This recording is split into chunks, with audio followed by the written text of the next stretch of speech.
এই কথাগুলো খেয়াল করলে আল্লাহ রাব্বুল আলামিন সেই বিপদ থেকে আমাকে কিভাবে রক্ষা করেছেন সেই কথা মনে আসে, নিয়ামতের কথা স্মরণ হয়ে যায়। তখন এই স্মরণগুলো, এই জিকিরগুলো আমাকে ইবাদতের দিকে ধাবিত করে। কিন্তু সমস্যা হচ্ছে আমরা এই বিপদগুলো খুব দ্রুত ভুলে যেতে চাই, খুব দ্রুত ভুলতে চাই যে না, এটা মনে করা যাবেই না। মানুষের উপরে যত মুসিবত আসে, সবচেয়ে বড় মুসিবত হচ্ছে মৃত্যুর মুসিবত, মৃত্যু। কিন্তু আমরা মৃত্যুর কথা স্মরণ করতেই চাই না। আমাদের লাস্ট নিজের মধ্যে, এটা আমি আমার কথা বলছি, যে 2 থেকে 3 দিন, ওই যেদিন উত্তরায় যে সমস্যাটা হইলো, দুর্ঘটনা, শুধু ওই দিন খালি মনে পড়ছে যে আমারও মরতে হবে। তার কয়দিন আর মনে পড়ে নাই। মনে হয় যে আমি আবার মরবো কেমনে, অথবা মরলে তো আমার জন্য ভালোই সবকিছু হবে।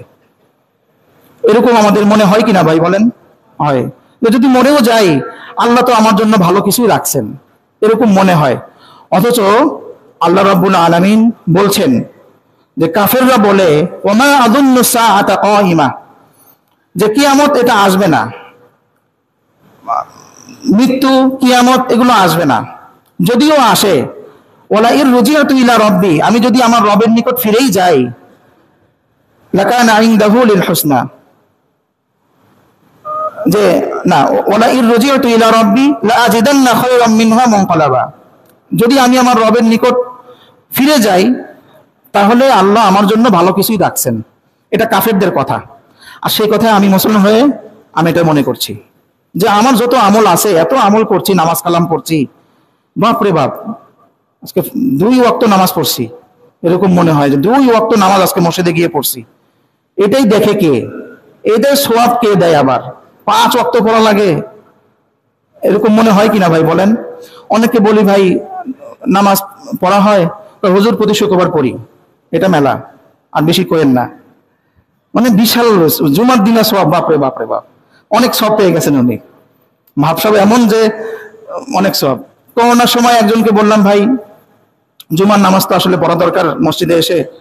হুজুর বাসায় পড়ছি, আল্লাহ কবুল করলে করবে, না করে না করবে, মানে ঠেকা আল্লাহর।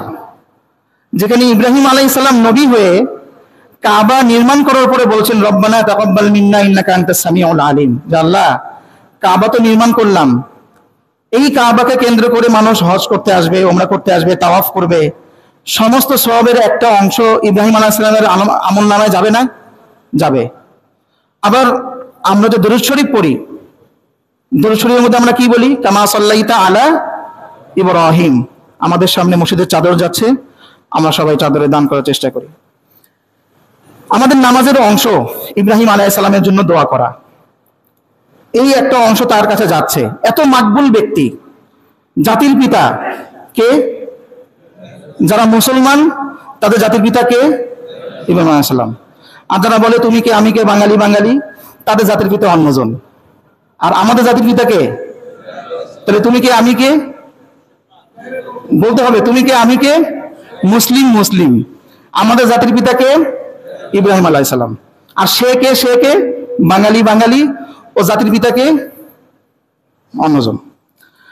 তাহলে এত কিছু, এত মাকবুল ব্যক্তি হওয়ার পরেও তিনি বলছেন রব্বানা তাকাব্বাল মিন্না ইন্নাকা আনতাস সামিউল আলিম, যে আল্লাহ আমাদের এই আমলকে তুমি কবুল করো। আর আমরা কি বলি? করছি, এখন কবুল করলে করবে, না করে না করবে, এটা তার ব্যাপার। আরে ভাই, এটা কি ধরনের কথা? তো এই জন্য ভাই, এই ধরনের চিন্তা থেকে, চেতনা থেকে আমাদেরকে ফেরত আসতে হবে, এখান থেকে বেরিয়ে আসতে হবে ভাই।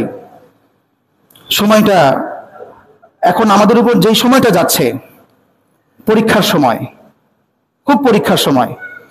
আপনি যদি একটু পড়াশোনা করেন, যদি একটু সচেতন হন, কিয়ামতের আলামত সম্পর্কে যদি একটু আপনার জানাশোনা থাকে, আপনি পড়ে দেখেন, বড় বড় আলামত ছাড়া ছোট ছোট যত আলামত আছে সব প্রকাশ পেয়ে গেছে।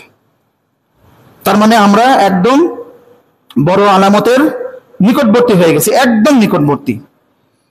2018 সালে আমাদের এক ওস্তাদ বলতেন যে 25-26 সালের দিকেই দেখবি যে বড় আলামত শুরু হয়ে গেছে। আমরা তখন এটা বুঝতাম না যে কেমনে সম্ভব, এটা কিভাবে সম্ভব। কিন্তু এখন যে অবস্থা দেখছি যে মনে হচ্ছে সম্ভব। যদি আমরা এটা আশা করি না যে আল্লাহ আমাদেরকে এই পরীক্ষাগুলো নিও না, কারণ আমরা ছোট আলামত যেগুলো আছে এগুলো থেকে বাঁচতে পারি নাই, এগুলো থেকে একটা থেকে আমরা বাঁচতে পারি নাই। আপনি একটু পড়ে দেখেন, সবগুলোর মধ্যে আমি আপনি পড়ে আছি, সবগুলোর মধ্যে প্রত্যেকটার মধ্যে আমি আপনি মানে লিপ্ত কিয়ামতের আলামতের মধ্যে। এখন যদি বড় আলামত আসে, আমি ছোট থেকেই বাঁচতে পারি নাই, বড় থেকে কিভাবে বাঁচবো? আমি ছোটটাকেই আমি আলিঙ্গন করে নিছি, বড়টাকে তো আমি আরো আগে আলিঙ্গন করে ফেলবো।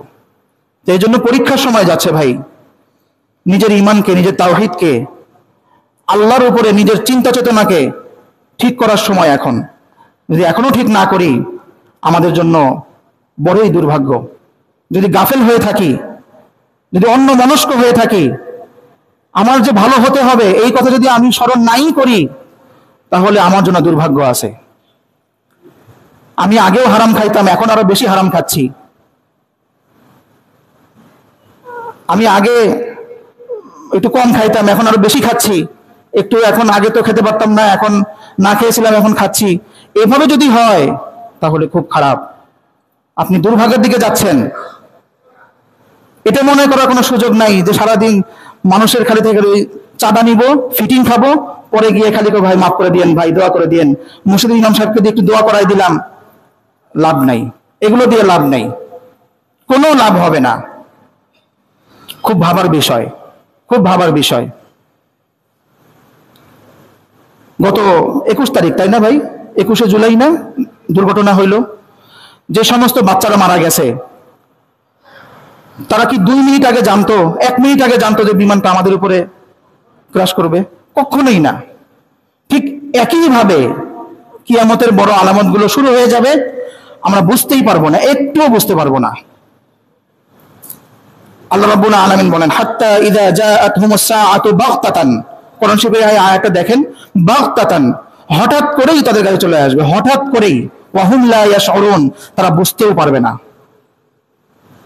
বুঝতেই পারবো না। আমি আগে থেকে রেডি থাকবো, সবকিছু রেডি, এভাবে না, এভাবে হয় না। আল্লাহর ওয়াদা এভাবে না, আল্লাহর ওয়াদা সত্য ওয়াদা। আমরা দোয়া করি আল্লাহ রাব্বুল আলামিন ওই সমস্ত বাচ্চাদেরকে কবুল আর মঞ্জুর করে নিন। যদিও অনেকে ক্লাস 7 এর ছাত্র, এখন তো আমরা এমন একটা প্রজন্ম পেতে যাচ্ছি, একটা বেয়াদব প্রজন্ম, গালি দেওয়া প্রজন্ম, শুধু খালি গালি দেয়, শুধু গালি দেয়। ক্লাস 5 মানে 2-3 থেকে শুরু করেই মানে, যেহেতু বাবাও, ওনার বাবা খুব ভালো গালি দেয়, গালিতে এক্সপার্ট, এই জন্য সন্তানও খুব গালিতে ভালো এক্সপার্ট। এখন এই 2-3 থেকে বাচ্চাদেরকে আমরা দেখছি যে গালি দেয়, 7-8 বাচ্চারা গালি দিচ্ছে। আমরা আশা করি ওই যেই বাচ্চারা মারা গিয়েছে তারা এই ধরনের ছিল না, তারা ভালো ছিল। আর যদি এরকম থাকে, এদের উপর যেই সমস্যাটা আসলো, একটা মুসিবত যে চলে আসলো, এই মুসিবতের ওসিলায় আল্লাহ রাব্বুল আলামিন তাদেরকে ক্ষমা করে দেবেন ইনশাআল্লাহ। কারণ হাদিসে আসছে, এটা আমার থেকে বানার কথা না, হাদিসের কথা এটা। নবী করিম সাল্লাল্লাহু আলাইহি ওয়াসাল্লাম ইরশাদ করেছেন, আল গরীক শহীদ ওয়াল হারিক শহীদ ওয়াল মাবতুন শহীদ। যে ব্যক্তি পানিতে ডুবে মারা যায় সে ব্যক্তি শহীদ, যে ব্যক্তি আগুনে পুড়ে মারা যায় সে ব্যক্তি শহীদ, যে ব্যক্তি মানে ভবন ধসে, মাটি চাপায়, ভবন চাপায় যে ব্যক্তি মারা যায় সে ব্যক্তি শহীদ, পেটের ব্যথায় যে ব্যক্তি মারা যায় সে ব্যক্তি শহীদ, এবং ওই সমস্ত মা গর্ভধারিণী প্রসব বেদনায় যারা মারা যান তারা শহীদ। তো সেই হিসেবে আমাদের যে সমস্ত বাচ্চারা আমার সন্তান, তারা আমাদের সন্তান, সামনের প্রজন্ম যারা দেশের কর্ণধার হতো তারা মারা গেছে। এটা আমরা আশা করি আল্লাহ রাব্বুল আলামিন, যেহেতু তারা একটা দুর্ঘটনায় মারা গেছে, ভবন ভেঙে পড়ছে এবং অগ্নিকাণ্ড হয়েছে, দুটা বিষয় একসঙ্গে পাওয়া গেছে, তারা আলহামদুলিল্লাহ শহীদ। এবং ওই সমস্ত বাচ্চারা যারা নাবালেগ ছিল তারা তো শহীদ এমনিতেই, তারা তো এমনিতেই জান্নাতি। কিন্তু এখন বিষয় হচ্ছে বাচ্চাদের বাবা মা, তাদের উপর একটা অনেক বড় মুসিবত চলে আসছে, অনেক বড় মুসিবত। তাদের জন্য এটা কি, তারা এটাকে কিভাবে গ্রহণ করছে? এই মুসিবতটা যদি এরকম হয় যে আল্লাহকে তারা এভাবে, মানে একটু আগে যেটা বললাম যে তুমি আমাকেই পাইলা এই মুসিবতের জন্য, তাহলে তো এই মুসিবত তার জন্য দুর্ভাগার কারণ, সে হতভাগা। আর যদি এরকম মনে করে আল্লাহর দেওয়া মাল আল্লাহ নিয়ে গেছেন, আল্লাহ পাক চাইলে আরো নেক সন্তান দিবেন, যদি এরকম মনে করে থাকে, তাহলে তার জন্য নবীর সুসংবাদ রয়েছে। নবী করিম সাল্লাল্লাহু আলাইহি ওয়াসাল্লাম ইরশাদ করেছেন, যখন কোনো বাচ্চা মারা যায়, সন্তান, ছোট্ট সন্তান, ইযা মাতা ওয়ালাদুল আবদিল মুমিন, যখন কোনো মুমিন বান্দার সন্তান যখন ইন্তেকাল করে, রূহের ফেরেশতারা যখন আল্লাহ রাব্বুল আলামিনের দরবারে যখন যান, তখন আল্লাহ রাব্বুল আলামিন বলেন, ক্বাবালতুম ওয়ালাদা আবদি, তোমরা কি আমার বান্দার সন্তানের জান কবজ করে নিয়ে আসছো? তখন ফেরেশতারা বলেন, নাম, জি হ্যাঁ। তখন আল্লাহ রাব্বুল আলামিন আবার প্রশ্ন করেন, ক্বাবালতুম সামারাতা ফুআদিহি, যে তুমি কি আমার বান্দার কলিজার টুকরাকে নিয়ে আসছো? তখন ফেরেশতারা বলেন, নাম, যে হ্যাঁ আমরা নিয়ে আসছি। তখন আল্লাহ রাব্বুল আলামিন জিজ্ঞাসা করেন, মাযা ক্বালা আবদি, যে আমার বান্দা কি বলেছে? তখন ফেরেশতারা বলেন যে আপনার বান্দা বলেছেন, ইন্না লিল্লাহি ওয়া ইন্না ইলাইহি রাজিউন, যে আমরা আল্লাহর এবং আমাদেরকে আল্লাহর নিকট প্রত্যাবর্তন করতে হবে, আল্লাহর নিকট আমাদেরকে ফিরে যেতে হবে, এই কথা সে বলেছে। এবং বলেছে ইন্না লিল্লাহি মা আখাযা, যে আল্লাহর মাল আল্লাহ নিয়ে গেছে, আল্লাহর বান্দাকে আল্লাহ নিয়ে গেছে, ওয়ালাহু মা ইউতা, এবং তিনি যা কিছু দেন সবকিছু তারই, এই কথা সে বলেছে।